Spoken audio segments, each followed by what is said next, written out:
Primavera, en cientos de ciudades y pueblos del mundo hispánico, miles de personas salen a la calle para contemplar un espectáculo que detiene el tiempo. Imágenes de dolor y de gloria, portada a hombros, música que hiela el aliento, silencio solo roto por el rachear de unos pasos o el roce de unas túnicas sobre el adoquín. Semana Santa es una celebración que todos conocemos. Pero ¿cuánto sabemos de dónde viene en realidad? ¿Cuántos nos hemos preguntado si hubo antes del cristianismo procesiones parecidas? Si los sacerdotes de Babilonia, de Tebas, los de Atenas o los de Roma, hicieron algo similar con sus propios dioses. Hoy vamos a responder a estas preguntas y para ello contamos con Elena Milán, historiadora del arte especializada en religión comparada y en la historia de los rituales mediterráneos. Elena, bienvenida. Muchas gracias, José Juan. Encantada de estar en tu programa.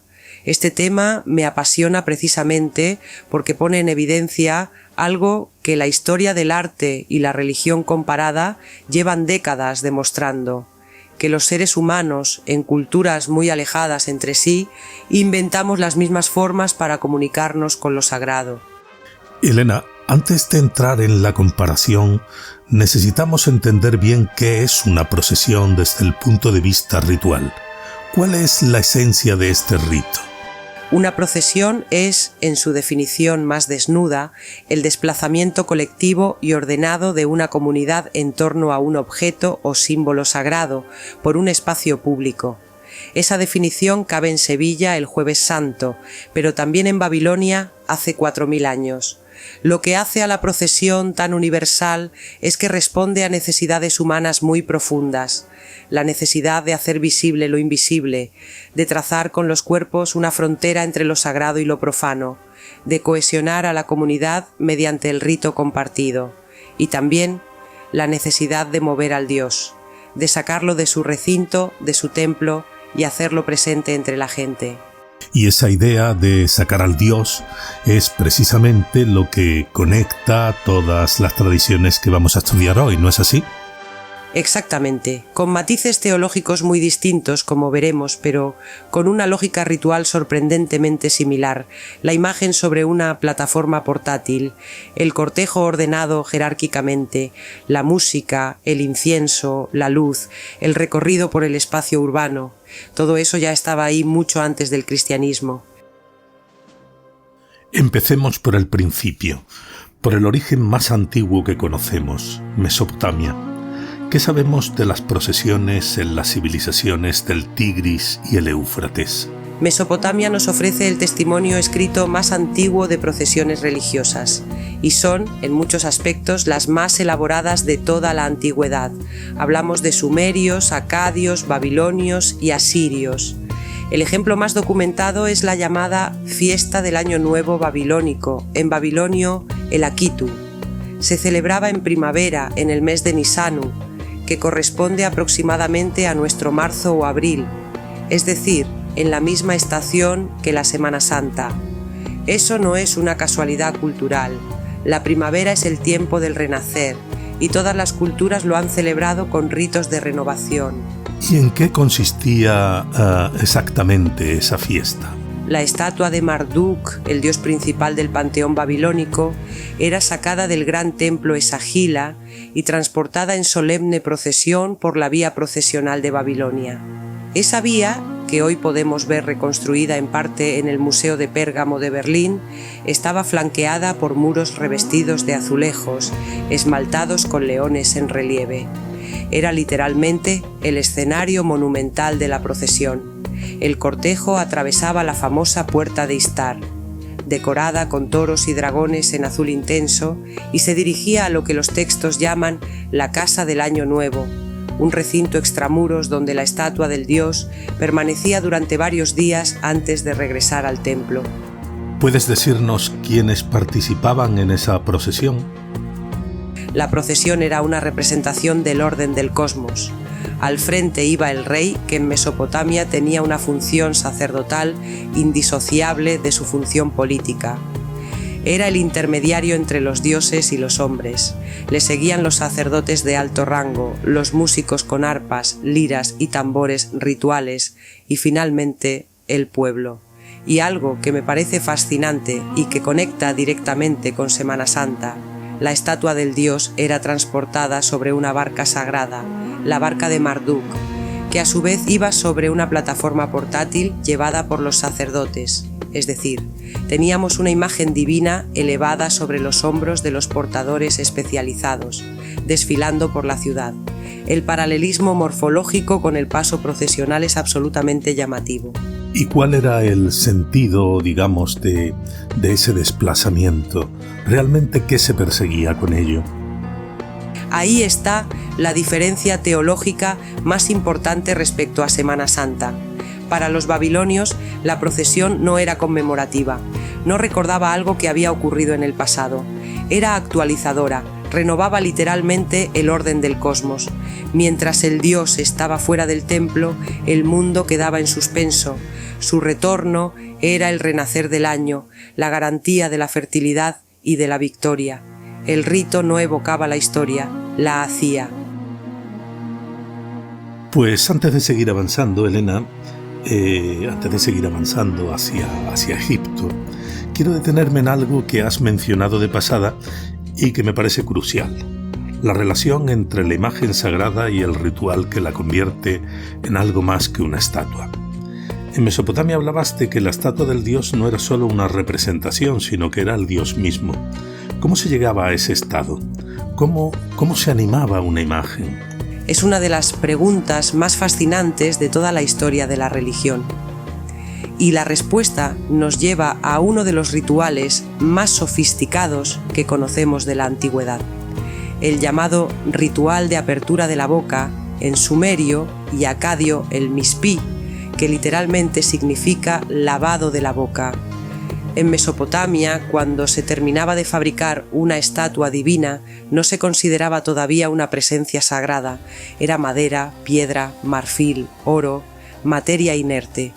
Para que el dios habitara en ella, era necesario realizar una secuencia ritual muy precisa que podía durar varios días. Los textos que la describen son extraordinariamente detallados y han llegado hasta nosotros en tablillas cuneiformes.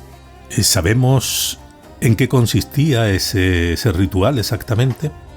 El mispí tenía varias fases. En primer lugar, se llevaba la estatua al río o a un jardín, a un espacio liminar entre el mundo humano y el divino. Allí, los sacerdotes realizaban una declaración ritual muy curiosa. Afirmaban que la estatua no había sido hecha por manos humanas, que no era obra del artesano, sino que había nacido directamente del árbol del bosque, que sus metales procedían de las montañas sagradas, que sus piedras preciosas venían del fondo de los mares.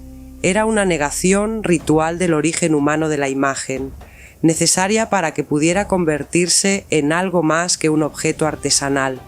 Después venía la fase central, el lavado y la unción de la boca de la estatua con sustancias rituales, aceites sagrados, agua purificada, y finalmente la apertura simbólica de sus sentidos, la boca para que pudiera comer las ofrendas, los ojos para que pudiera ver, los oídos para que pudiera escuchar las plegarias. Desde ese momento, la estatua era la presencia viva del dios. Es realmente impresionante. ¿Y ese ritual tenía continuidad en el tiempo o era simplemente un rito de inauguración, digamos, de la estatua? Exacto. Y ahí está la otra dimensión que conecta con Semana Santa: el cuidado cotidiano de la imagen. En los templos mesopotámicos, la estatua del dios era tratada literalmente como un ser vivo, Cada día se realizaba un ritual de despertar, se descorría la cortina que ocultaba el naos al amanecer, se lavaba y ungía la imagen, se la vestía con ropas rituales apropiadas a la hora del día y a la estación del año, se le ofrecían varias comidas a lo largo del día y al anochecer se la preparaba para dormir. Había sacerdotes especializados en cada una de estas funciones, los que lavaban, los que vestían, los que preparaban los alimentos. ¿Encontramos algo similar en Egipto? En Egipto, el ritual paralelo se conoce como el ritual de apertura de la boca egipcio y es, si cabe, aún más elaborado. Aparece documentado desde el Imperio Antiguo, siglo XXV a.C., y no solo se aplicaba a las estatuas divinas, sino también a las momias. Era el rito que devolvía la capacidad de los sentidos al difunto para que pudiera disfrutar de la vida en el más allá. Una misma lógica ritual servía tanto para animar una estatua como para despertar a un muerto. El ritual incluía el uso de un instrumento muy específico, el pes-eskaf, una especie de paleta o cincel ritual con el que el sacerdote tocaba simbólicamente la boca, los ojos, los oídos y las fosas nasales de la imagen o de la momia, pronunciando fórmulas que abrían cada uno de esos orificios a su función correspondiente. Era un acto de creación de vida, no de representación. ¿Se parecía también el cuidado cotidiano de las imágenes que se llevaba a cabo en Mesopotamia al que se hacía en Egipto? Era prácticamente idéntico en su lógica, aunque con sus particularidades. En los grandes templos egipcios, Karnak, Luxor, Abidos, la imagen del dios en el Sancta Sanctorum era atendida 3 veces al día por los sacerdotes puros, los Wab. Se la despertaba con incienso, se retiraban las vendas rituales del día anterior, se la lavaba con agua del Nilo, se la ungía con aceites perfumados, se la vestía con ropas de lino nuevo, se aplicaba col en sus ojos de piedra, se colocaban ante ella ofrendas de pan, cerveza, carne, flores, y al final del día se la devolvía al naos, se cerraban las puertas y se sellaban con arcilla. Hay algo profundamente humano en esa práctica, la idea de que lo sagrado necesita ser cuidado, alimentado, vestido, que la relación con el Dios no es solo de súplica, sino también de atención y de servicio. Y eso, de algún modo, nunca ha desaparecido. Porque en nuestra Semana Santa ocurre exactamente lo mismo. Las imágenes que procesionan son objeto de un extremo cuidado. Es quizá el paralelo más directo y menos conocido de todos los que estamos viendo hoy. Las hermandades tienen camareras y priostes, personas dedicadas específicamente al cuidado y vestimenta de las imágenes a lo largo del año. Las tallas son limpiadas con productos especiales, sus mantos se cambian según el tiempo litúrgico, sus joyas se guardan en camarines. Muchas imágenes tienen ajuares completos, diferentes coronas según la festividad, mantos bordados con siglos de historia, joyas donadas por devotos a lo largo de generaciones. Y antes de salir en procesión, la imagen es preparada ritualmente. Es una preparación que guarda un eco remoto, aunque inconsciente, de los rituales de los sacerdotes de Babilonia o de Tebas. Y hay también una dimensión artística muy particular. En la Semana Santa procesionan imágenes que son obras de arte de primer orden. ¿Tiene eso también algún paralelo en la antigüedad? Total. El artesano que fabricaba la estatua de un dios mesopotámico no era un simple trabajador. Era un especialista sagrado que actuaba bajo la supervisión de los sacerdotes y que debía seguir cánones precisísimos de proporción, de materiales, de iconografía. Lo mismo en Egipto. El artista que esculpía la imagen del dios trabajaba en un espacio casi sagrado, las casas de vida anexas a los templos. Y hay un detalle que me parece extraordinario. En el ritual del mispí mesopotámico, el artesano que había hecho la estatua debía declarar públicamente que no la había hecho él, que habían sido los dioses quienes la habían ejecutado a través de sus manos. Era una renuncia ritual a la autoría. Y algo de esa misma tensión entre el genio humano del escultor y la presencia divina que se le atribuye a la imagen está en el corazón de la historia del arte religioso. Cuando Martínez Montañés esculpió el Señor para la Hermandad de Pasión, ¿esculpía él o era un instrumento de algo mayor? Muchos artistas religiosos lo han vivido así.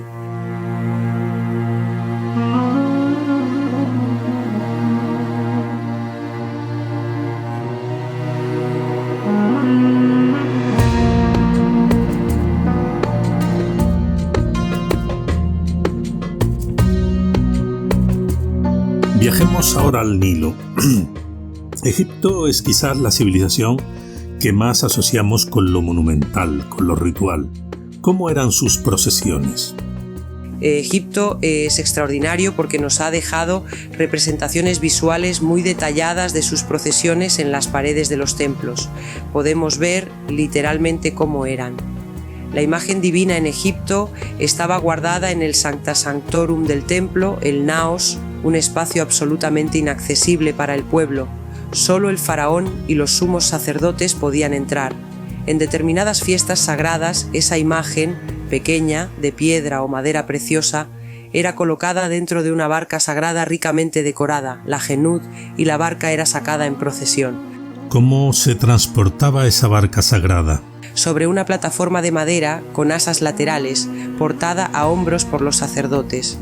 La imagen divina quedaba oculta tras cortinajes o dentro de un naos portátil, de modo que el pueblo no la veía directamente. La barca era el objeto sagrado visible, el vehículo del Dios entre su pueblo, y los sacerdotes que la cargaban lo hacían en posición ritual, con la cabeza rapada, vestiduras de lino blanco. El paralelo con el paso de Semana Santa es tan preciso que algunos estudiosos han especulado, aunque hay que ser cautelosos con estas conexiones directas, con que la forma del paso andaluz podría tener en su genealogía remota esta misma concepción del objeto sagrado elevado sobre los hombros de los portadores.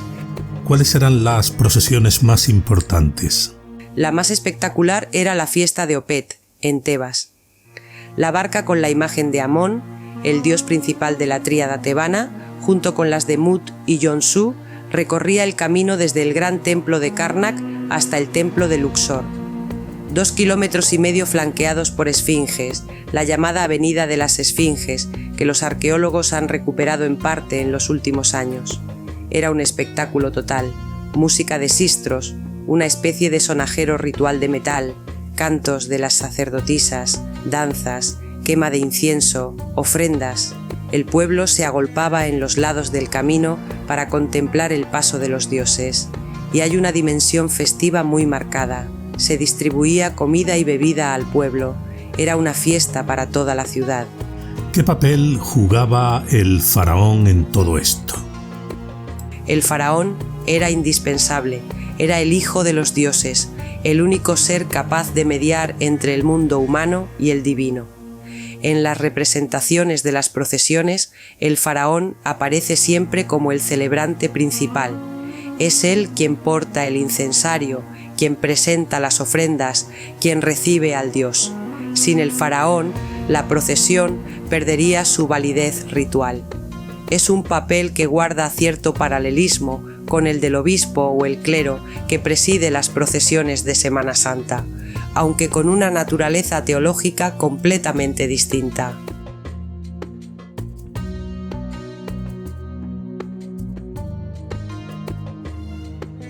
Llegamos ahora a Grecia, un mundo que culturalmente nos resulta muy familiar, que está en la base de nuestra civilización.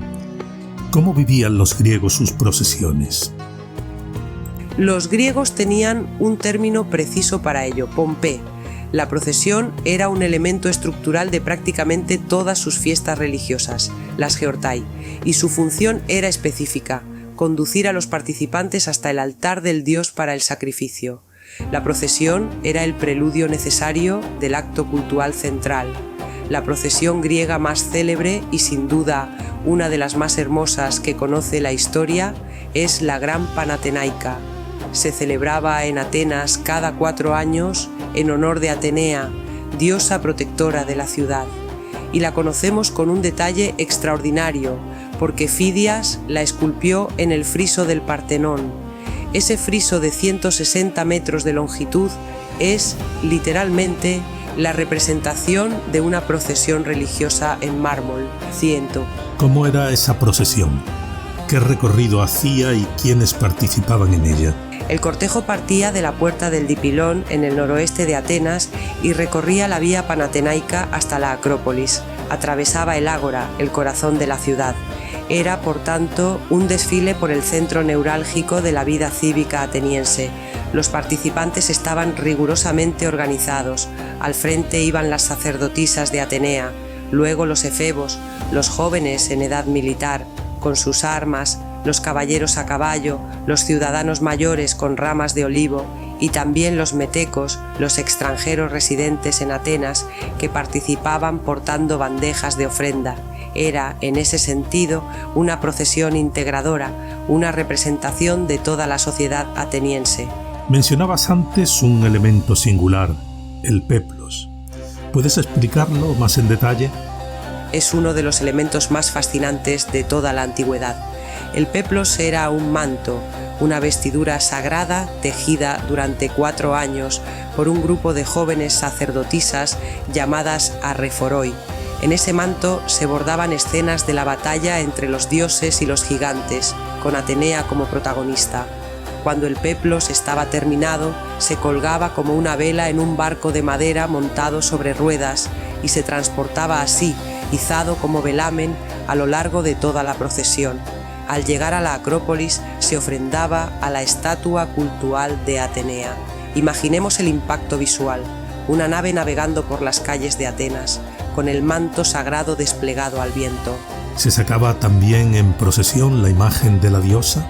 Aquí hay una diferencia fundamental respecto a Mesopotamia, Egipto y también respecto a Semana Santa. En la tradición griega era el pueblo el que se desplazaba hacia el dios, no al revés.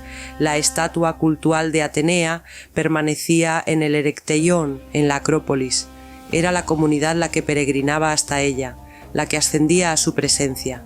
La procesión no transportaba a la diosa, la buscaba. Hay excepciones, especialmente en fiestas relacionadas con Dioniso y con divinidades mistéricas, donde sí se transportaban objetos sagrados. Pero el modelo dominante griego era el de la comunitas, que se mueve hacia lo divino, no el de lo divino que desciende entre los hombres. ¿Y en qué se parece más a nuestras procesiones de Semana Santa? En varios aspectos cruciales: la jerarquía de los participantes, la música ritual con flautas y cítaras, el uso del incienso, las ofrendas florales, la ocupación solemne del espacio urbano y, sobre todo, la función de cohesión cívica. La gran Panatenaica era tan religiosa como política. Afirmaba la identidad de Atenas, su unidad, su grandeza. Una procesión de Semana Santa cumple exactamente esa misma función para la ciudad que la celebra.